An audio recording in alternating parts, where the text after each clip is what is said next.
Very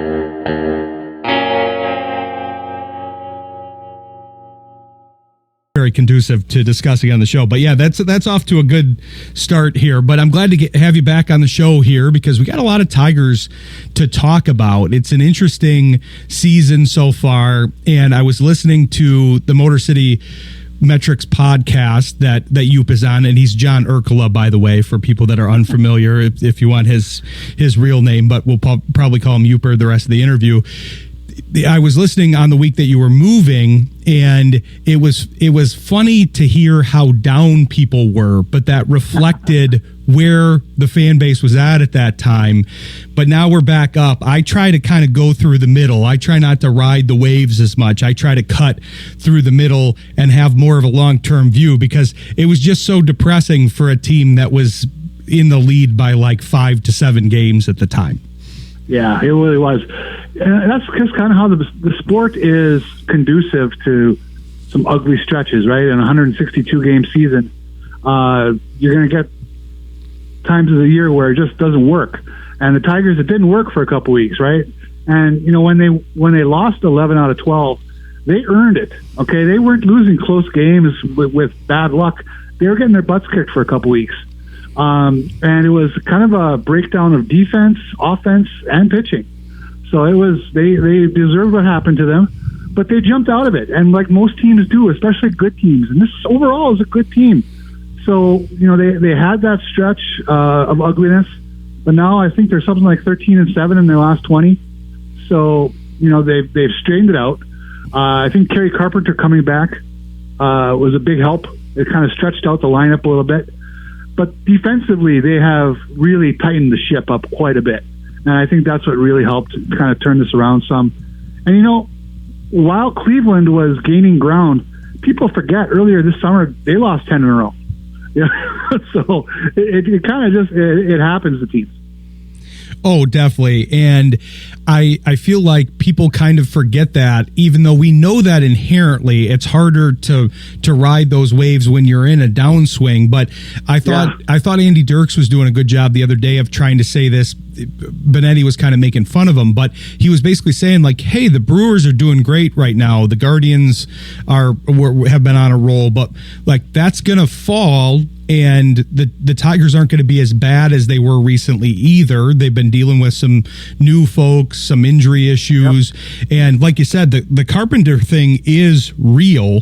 I think I'm reading right here that they're 55-36 when he's in the lineup, and then I think the numbers are still skewed even when he's available because that's because he's a threat off the bench. Not that he's a 1-for-1. Hey, he's the reason that they're doing well and he's the only reason. But having all those weapons at your disposal is very important, and we have to remember that there are some guys that are out that may be coming back. No, Job's not coming back. I haven't really heard a definitive piece on Olsen. It does sound like if his recovery goes well, he could be back.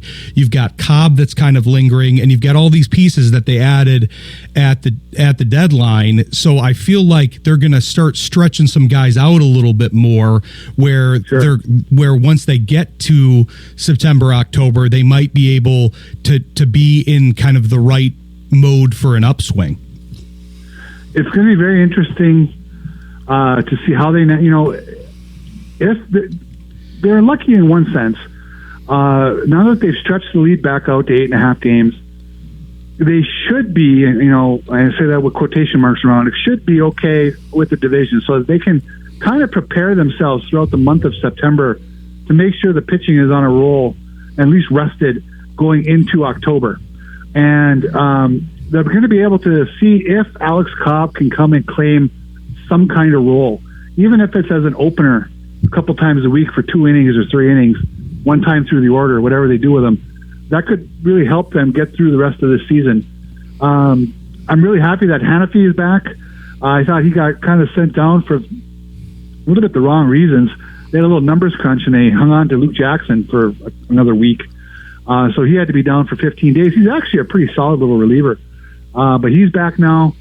You know, the pitching was very unsteady for a couple weeks, but now it's looking a little better. And, you know, we'll have to see if Olsen comes back. I don't know what to put a number on it, but I would say it's 50-50 at the very best that he pitches again this year. But if they do get him back, that'd be a huge help. Well, it's important to at least discuss it, because I think I know some people that have talked with me have been under the impression that it was a season-ending injury. And if you kind of read the tea leaves a little bit, they talked about it being a regular season-ending injury, and that distinction is important. But like you said, you've got to make sure he's healthy. It doesn't matter if he's back if he's not ready to truly pitch, kind of like Hutchinson coming back for the Super Bowl last year. Theoretically, it's like, well, his legs would have been two completely different sizes and he might have re-injured himself. So, well, I don't know if we want that version. He's great, but it could be the same thing with Olsen too. But it is interesting to see kind of what you're talking about with Hannafy coming back, and then the rest of the deadline moves. I think a key, and people don't like hearing about this, and I get it, but I do think that there were some things that were in play here where guys were maybe knocked up a little bit, dealing with some injury issues, dealing with some overuse issues. Yep. And I think we have to note that schedule wise, their schedule was very heavy with games. I know this as somebody that's desperately trying to watch all of the games, so I'm informed for the show and I enjoy them, but I try to watch all the games, but I've got to watch the football games. I've got to watch a lot of the other games, and it's tough to catch up on 162 games, but they've been playing a lot of weeks where they've been playing 7 days a week, and now they don't have that for the rest of the season. They have at least 1 day off a week for the rest of the season, and that's, I think, important to stretch out that rotation, have a deeper bullpen. You've got a lot of factors that are going their way, in addition to the schedule strength going down a little bit for the remainder of the year. No, that's an excellent point. I was actually looking at that. I think they played 14 days in a row here, something like that, 13 days, which is a lot of baseball. This next off day, well, I'll put it this way, for the rest of the season, and I think this sets them up well for the division race too, besides having the big lead. The Tigers have 6 off days and no scheduled doubleheaders for the rest of the season. Cleveland only has 4 off days remaining, and they already have 1 doubleheader on the schedule. So, and that may not sound like a lot to some folks, but, that's 2 extra times where they're going to get to rest starting pitchers, 2 extra times where they get to reset their bullpen for the rest of the year, too. So, I think the schedule does kind of play in their favor from here on. And that bodes well for the rest of the season and a postseason run, because like you said, if you can line up that pitching, they've got some important games against some of the teams that are going to factor into this. Obviously, they've got a lot of games against Cleveland. They've got Houston now. They've got a lot of games to kind of decide the season. If they can win those and put themselves ahead, then they can potentially line up that first round bye, which would be very nice, and then align that pitching. And now you're looking totally different than last year, because last year was incredibly fun and everybody loved that, but it did burn them out. It was hard to think that they were going to make a World Series run because they just started too early. They weren't that far away in effect, but it started too early, whereas now they're kind of having a downswing when they had the upswing last year, and hopefully that means the wave is cresting at the right time. Yeah, if they can just hold off, probably the Western Division winner, and hold on to that bye and get the pitching set, get that week off, basically 4 days off, whatever it is. That would do them a world of good and put them in good standing to start the playoffs. So that'll be really what we're hopeful of, right, is that the division kind of takes care of itself and we have fun scoreboard watching for that bye. That would be fun. That would be a lot of fun. Yeah, there's a lot of season left, and I'm sure people are saying that, but I do want to talk about that pitching a little bit, because we obviously they lost a couple pitchers. They had some trade deadline acquisitions. I'm curious what you thought of the new additions and kind of the bullpen and starting rotation as a whole here now with the recent moves. Well, it's the kind of thing where they need a couple of the guys, besides the ones they brought in, they do definitely need a couple of their bullpen pieces to start to pitch better. Tyler Holton spent 2 years being automatic. Okay, he was just on a roll for 2 consecutive years, and we know relievers are volatile. And this year he's been a little up and down, right? Even his good outings are sometimes very frustrating to watch. He gets through it, but barely. And he's given up more home runs. He was such a weapon for them for 2 years. If they can, if it's a mechanics thing, if they can get him fixed down the stretch here, I think that would be massive. In terms of who they brought in, it was interesting the other night. Rafael Montero came into Minnesota, game on the line. I mean, a lot of people on Twitter were fretting pretty hard, which I don't blame them. He pitched great, and he looked really good. I don't know what Federer is doing with him, but if they can continue that, that would be really helpful if they can get some quality innings from him down the stretch.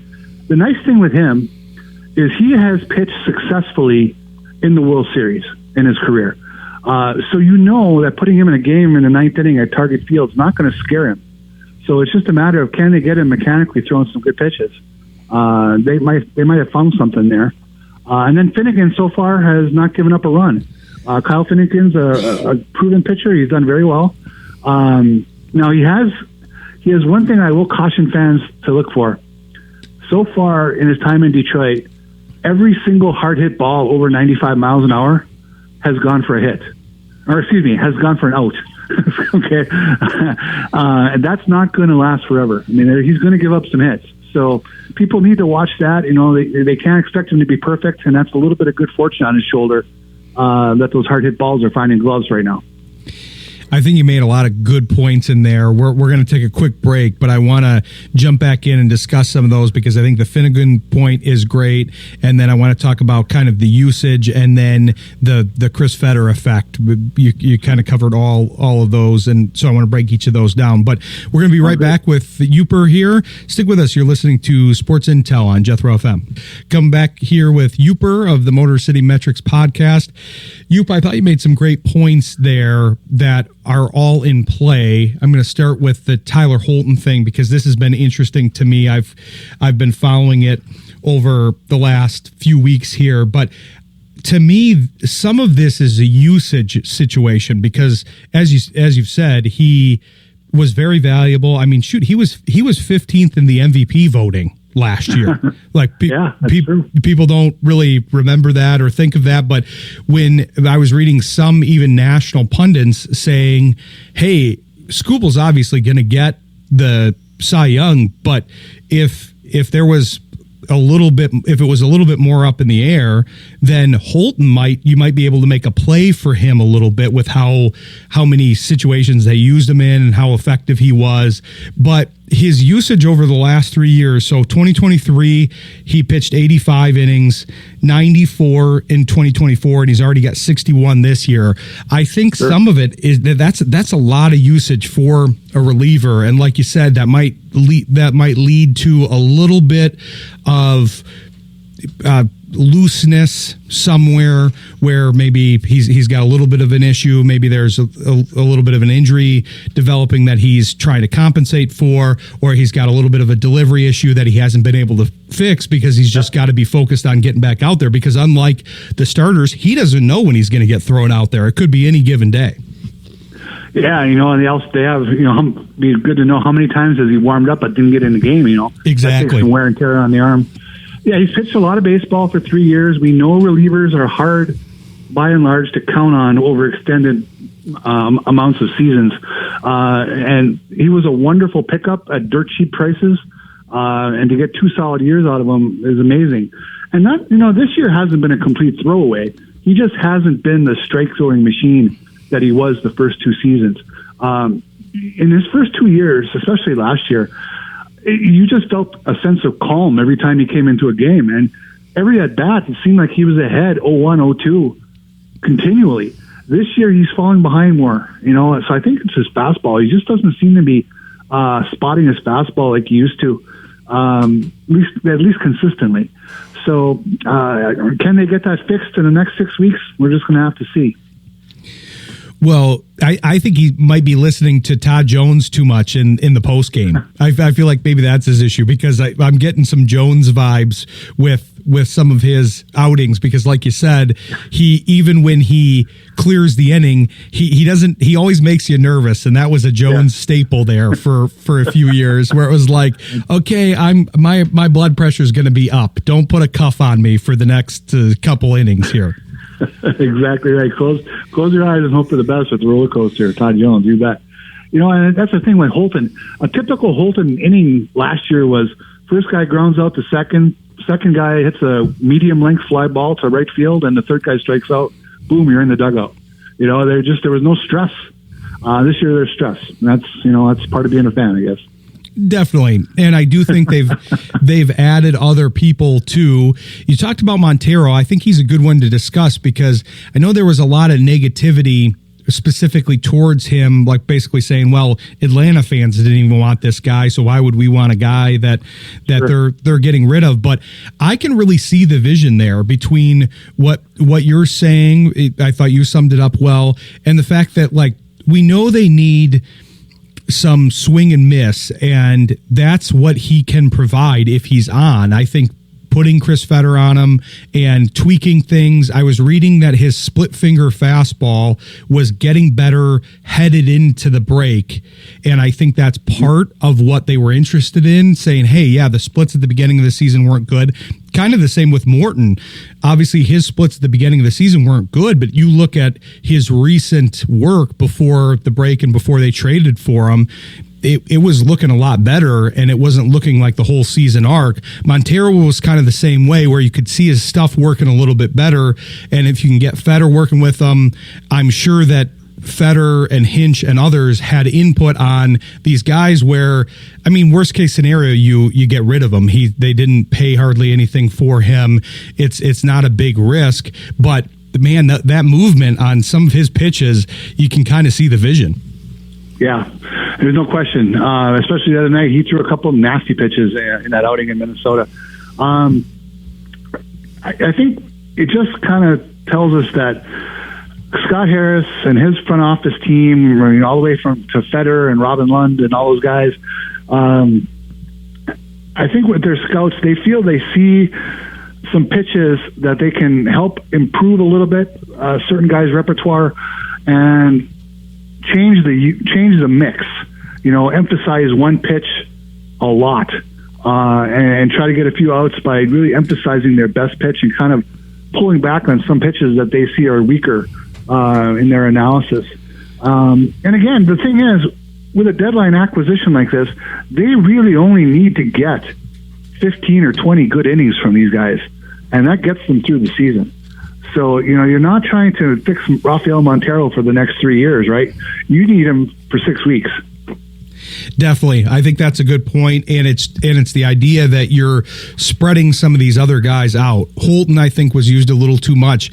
Canely was a little too exposed. Oh, yeah. And no, that's not the only issue. He had a similar issue to what you're talking about with Finnegan, where his early stats looked great, but there was a lot of hard hit balls that just went to the right place at the beginning, and then those hard hit balls were not going to the right place. If you were a Tigers fan, they were going in the stands, and they were leading to huge rallies.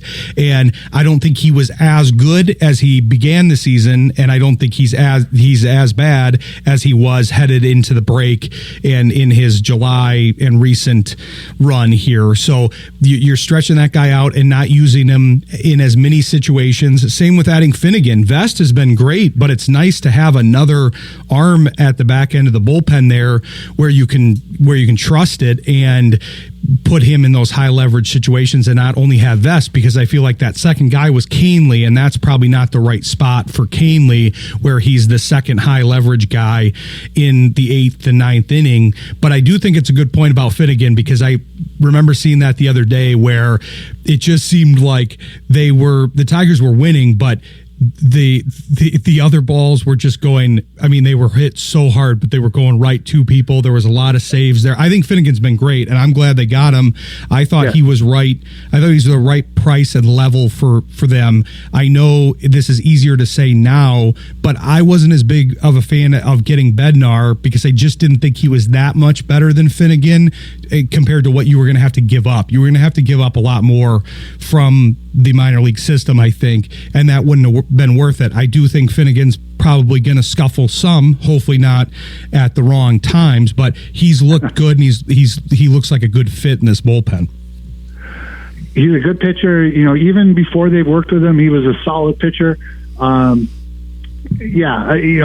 other night he had the great catch by Riley Green against the fence. The save he had against the Angels, he gave up a real loud out to the wall, and another one, a foul ball that missed the foul pole by about a foot. So that could have been a disaster. But he's living on the right side of those right now, and but he has added to the swing and miss factor that everybody wanted for that bullpen. That is something that he does provide. And, I think when you're talking about the next 6 weeks plus the playoffs, there's no reason why they can't, work him through that. And then whether they bring him back or not next year, we'll see.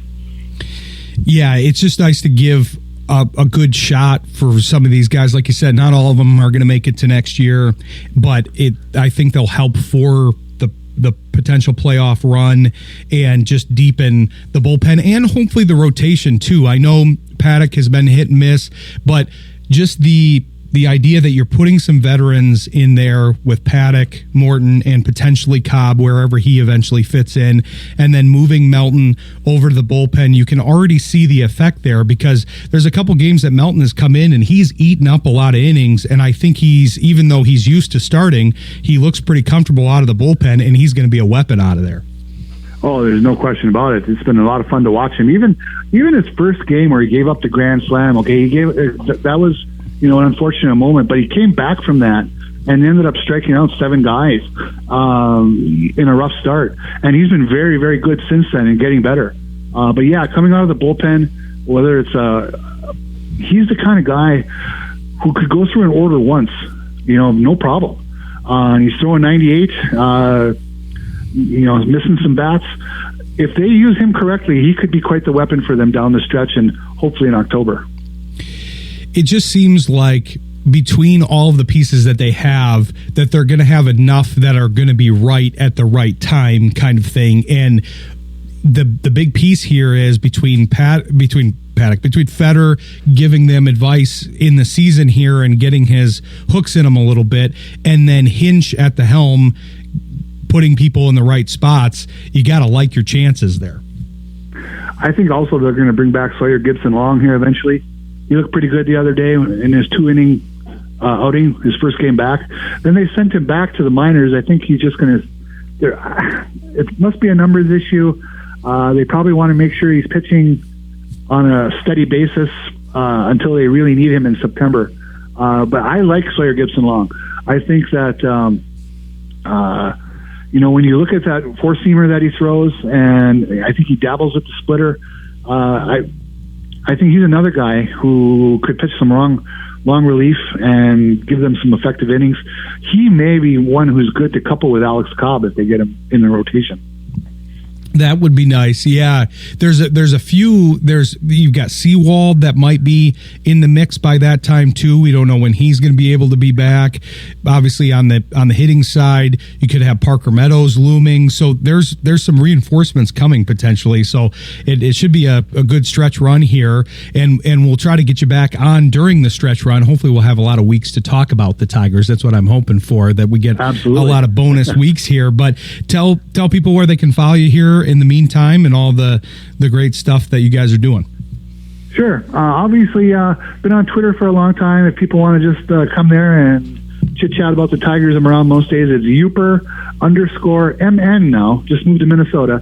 So Yooper_MN on Twitter.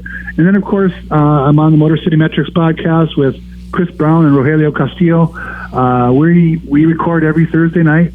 You can watch us live on YouTube, or the following day the audio is out on pretty much all your usual podcast outlets. That's a good podcast. It's from the Tigers minor league report guys that he mentioned, and Yooper, and it's got a lot of great stuff on it. So be sure to follow all of that. And we appreciate you joining the show here, and we'll look forward to having you back on. Ryan, always.